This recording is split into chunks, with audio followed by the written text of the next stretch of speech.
Salut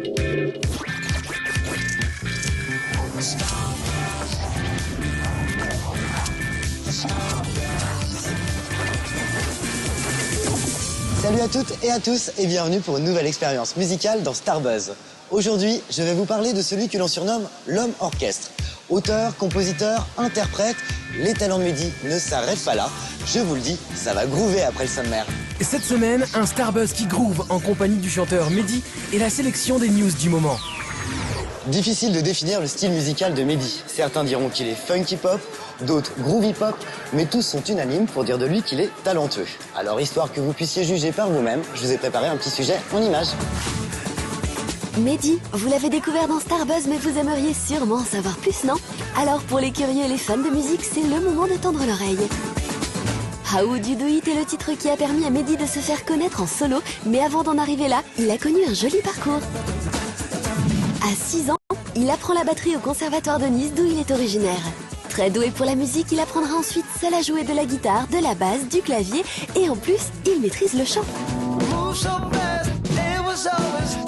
À 15 ans, il commence à se produire sur scène dans le Sud, mais il a vite envie de se mesurer à d'autres publics. Une importante rencontre lui servira de tremplin. Dave Stewart, guitariste du groupe Eurythmics, groupe culte des années 80. Mehdi quitte Nice pour Londres, où il enregistre avec Dave Stewart son premier album rock avec son groupe Medicine Show. C'est là qu'il rencontre un certain Charlie Winston, dont il fera la première partie et il participera même à son album. Like a Hobo par exemple, ça te rappelle quelque chose? Juste derrière Charlie Winston, on ne peut pas rater Mehdi. Première partie d'Émilie Simon ou de Duffy, et il fait l'unanimité à chaque fois. Mehdi décide enfin de créer en solo et sort son premier album You Got Me Moving. Alors, quelles sont les influences dans cet album? C'est ce qu'il est influencé soul pour son énergie, et puis pop pour tout ce qui est du songwriting, couplets, refrains, pont. Et l'aventure est loin d'être finie pour lui puisque son second single débarque pour faire autant de bruit que le premier, on l'espère.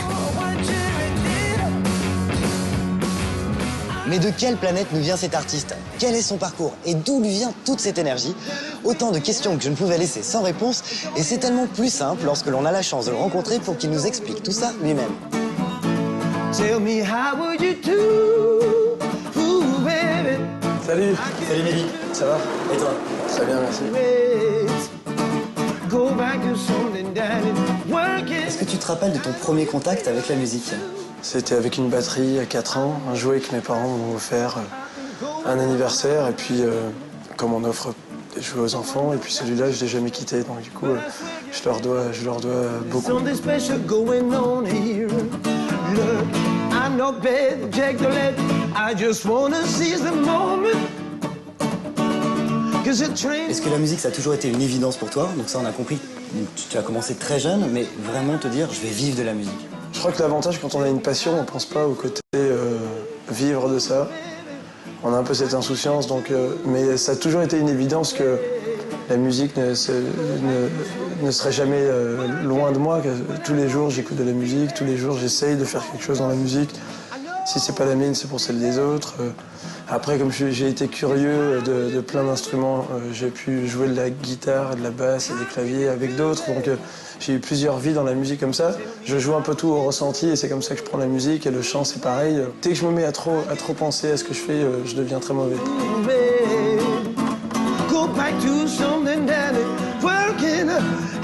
T'as fait une rencontre en 2006, je crois, une rencontre assez atypique. C'est en 2000.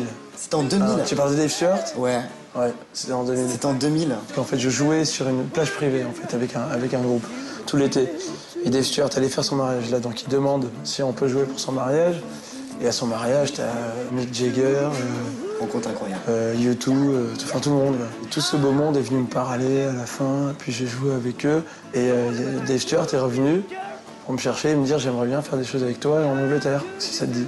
Donc j'y suis allé, j'aurais pu me planter complètement et j'ai rencontré un mec super. L'expérience était énorme et j'ai vraiment appris comment les grands de la musique bossent. Don't ever lie to me, girl. 'Cause I know you feel it too.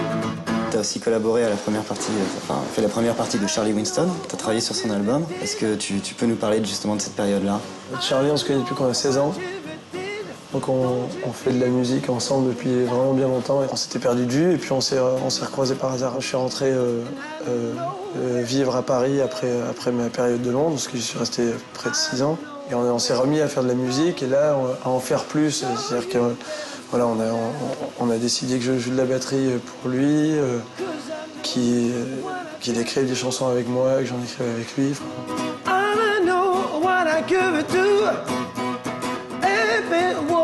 Comment ça t'est venu cette idée de dire bon, je fais mon album solo, j'ai collaboré avec plein d'artistes, maintenant c'est mon album? Il n'y a aucun moment où je me suis dit j'ai besoin de faire mon truc solo. J'ai toujours fait mes chansons, même avant. C'est sûr que depuis Charlie, en fait, les gens ont l'impression que la première chose que j'ai faite dans ma vie, c'est Charlie. Mais avant ça, j'ai fait plein de chansons et plein de choses. Donc du coup, c'était juste la suite logique. J'ai toujours un peu alterné entre tiens, je joue un peu avec un tel, puis après je prends du temps pour faire ça. C'est un enchaînement, en fait. J'ai besoin de faire plein de choses pour pas m'ennuyer dans ma vie. Moi, je peux pas tenir 2 jours sans rien faire, donc il faut qu'il y ait des choses qui se passent comme ça. Et le Mehdi de 2012, est-ce que tu peux nous en parler? Il va être en tournée avec son groupe et celui de Charlie. Et de toute façon, je suis déjà en train d'écrire beaucoup de chansons pour le prochain album, puisque je vais enchaîner très vite avec un autre album. D'accord. Je vais pas le laisser de temps mort. Merci beaucoup, Mehdi. Merci à vous.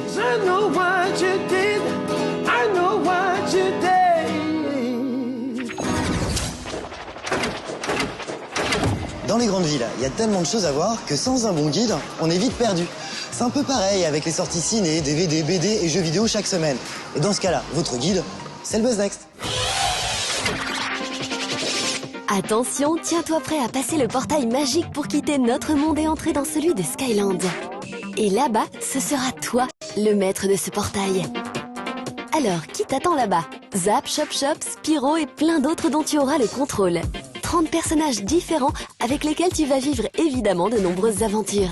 Et c'est toi qui vas leur donner vie en les faisant entrer dans Skylanders Spyro's Adventure. Dragons magiques, chevaliers, poissons multicolores ou lutins, tous vont te conduire dans des zones cachées où tu devras affronter obstacles et défis. Arbres magiques, créatures vivant sous la terre, piscines de lave ou trolls destructeurs de forêt, il va te falloir protéger ce pays magique. Regarde ça. Tintin, un jeune reporter, rachète la maquette d'un bateau appelé la Licorne qui va l'entraîner dans une fantastique aventure. Oh, que savez-vous sur la licorne? Pas grand-chose. C'est pour ça que je vous demande. Le secret de ce navire n'est connu que de ma famille. Alors qu'il enquête sur une énigme vieille de plusieurs siècles, il va contrarier les plans d'un homme diabolique, Ivan Ivanovitch Sakharine. Celui-ci est convaincu que Tintin a volé un trésor en rapport avec le pirate Rackham le Rouge. Accompagné de Milou, son petit chien blanc, du capitaine Haddock, un vieux loup de mer au mauvais caractère, et des 2 policiers maladroits, Dupont et Dupont, Tintin va parcourir la moitié de la planète à la recherche d'une épave engloutie. À la clé, un immense trésor, mais aussi une redoutable malédiction. Restez couchés. Vous connaissez la différence entre adieu et au revoir? Eh bien, quand on dit adieu, c'est bien souvent qu'on ne reverra pas la personne à qui on le dit. Alors qu'avec au revoir, on sous-entend qu'on va la retrouver prochainement. Je vous dis donc au revoir et vous donne rendez-vous dès la semaine prochaine pour faire le plein de news et d'actu de vos stars préférées. Bisous, bye bye.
Salut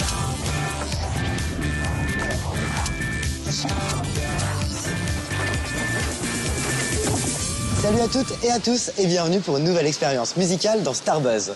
Aujourd'hui, je vais vous parler de celui que l'on surnomme l'homme orchestre. Auteur, compositeur, interprète, les talents de Mehdi ne s'arrêtent pas là. Je vous le dis, ça va groover après le sommaire. Cette semaine, un Starbuzz qui groove en compagnie du chanteur Mehdi. Difficile de définir le style musical de Mehdi. Certains diront qu'il est funky pop, d'autres groovy pop, mais tous sont unanimes pour dire de lui qu'il est talentueux. Alors, histoire que vous puissiez juger par vous-même, je vous ai préparé un petit sujet en images. Mehdi, vous l'avez découvert dans Starbuzz, mais vous aimeriez sûrement en savoir plus, non? Alors pour les curieux et les fans de musique, c'est le moment de tendre l'oreille. How Would You Do It est le titre qui a permis à Mehdi de se faire connaître en solo, mais avant d'en arriver là, il a connu un joli parcours. À 6 ans, il apprend la batterie au conservatoire de Nice, d'où il est originaire. Très doué pour la musique, il apprendra ensuite seul à jouer de la guitare, de la basse, du clavier, et en plus, il maîtrise le chant. À 15 ans, il commence à se produire sur scène dans le Sud, mais il a vite envie de se mesurer à d'autres publics. Une importante rencontre lui servira de tremplin. Dave Stewart, guitariste du groupe Eurythmics, groupe culte des années 80. Mehdi quitte Nice pour Londres, où il enregistre avec Dave Stewart son premier album rock avec son groupe Medicine Show.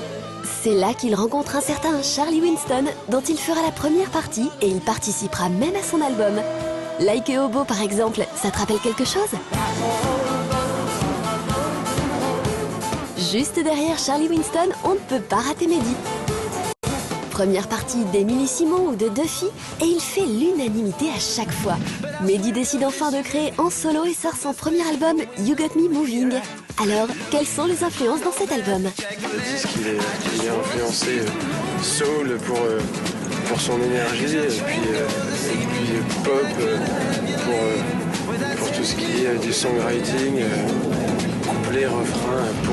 Et l'aventure est loin d'être finie pour lui puisque son second single débarque pour faire autant de bruit que le premier, on l'espère.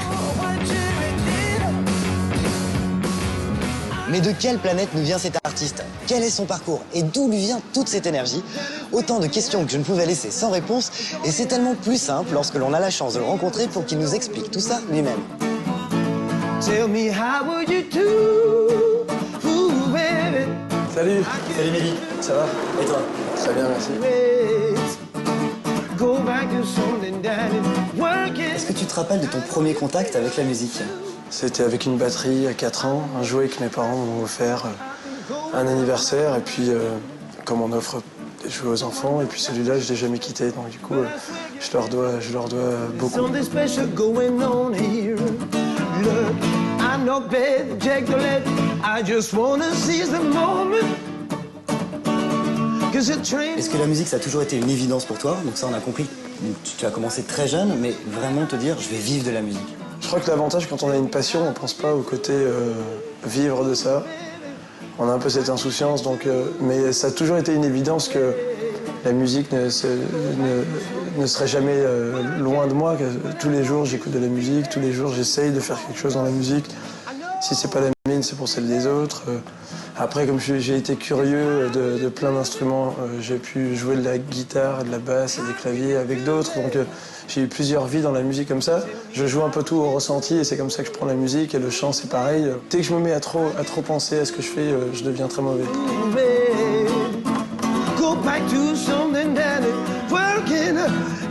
T'as fait une rencontre en 2006, je crois, une rencontre assez atypique. C'est en 2000. C'était en 2000. Tu parles de Dave Stewart? Ouais. Ouais, c'était en 2000. C'était en 2000. Parce qu'en fait, je jouais sur une plage privée en fait avec un groupe tout l'été. Et Dave Stewart allait faire son mariage là, donc il demande si on peut jouer pour son mariage. Et à son mariage, t'as Mick Jagger, rencontre incroyable. U2, enfin tout le monde. Et tout ce beau monde est venu me parler à la fin. Puis j'ai joué avec eux. Et Dave Stewart est revenu pour me chercher et me dire j'aimerais bien faire des choses avec toi en Angleterre, si ça te dit.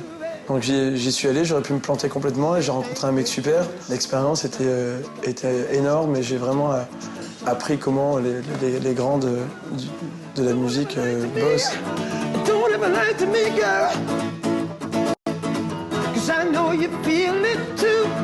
Tu as aussi collaboré à la première partie, fait la première partie de Charlie Winston. Tu as travaillé sur son album. Est-ce que tu peux nous parler justement de cette période-là?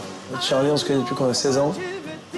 Donc on fait de la musique ensemble depuis vraiment bien longtemps. On s'était perdu de vue et puis on s'est recroisés par hasard. Je suis rentré vivre à Paris après ma période de Londres, parce que j'y suis resté près de 6 ans. Et on s'est remis à faire de la musique et là à en faire plus. C'est-à-dire que voilà, on a décidé que je joue de la batterie pour lui, qu'il écrive des chansons avec moi, que j'en écrive avec lui.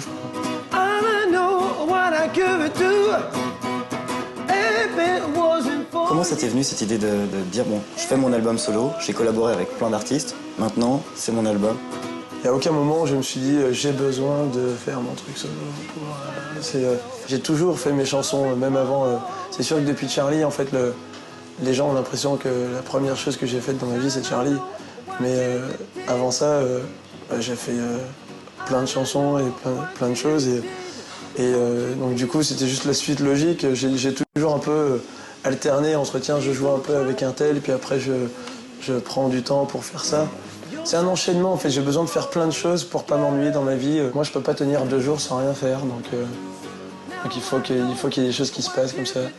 Et le Mehdi de 2012, est-ce que tu peux nous en parler? Il va être en tournée avec son groupe et celui de Charlie. Et de toute façon, je suis déjà en train d'écrire beaucoup de chansons pour le prochain album, puisque je vais enchaîner très vite avec un autre album. D'accord. Je vais pas le laisser de temps mort. Merci beaucoup, Mehdi. Merci à vous.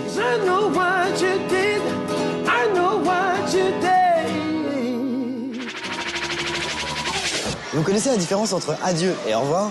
Eh bien, quand on dit adieu, c'est bien souvent qu'on ne reverra pas la personne à qui on le dit. Alors qu'avec au revoir, on sous-entend qu'on va la retrouver prochainement. Je vous dis donc au revoir et vous donne rendez-vous dès la semaine prochaine pour faire le plein de news et d'actu de vos stars préférées. Bisous, bye bye.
Des petits monstres explorateurs et la chasse au trésor d'un jeune reporter, c'est le sommaire de Buzz Next. Attention, tiens-toi prêt à passer le portail magique pour quitter notre monde et entrer dans celui de Skyland. Et là-bas, ce sera toi le maître de ce portail. Alors, qui t'attend là-bas? Zap, Chop Chop, Spyro et plein d'autres dont tu auras le contrôle. 30 personnages différents avec lesquels tu vas vivre évidemment de nombreuses aventures. Et c'est toi qui vas leur donner vie en les faisant entrer dans Skylanders Spyro's Adventure.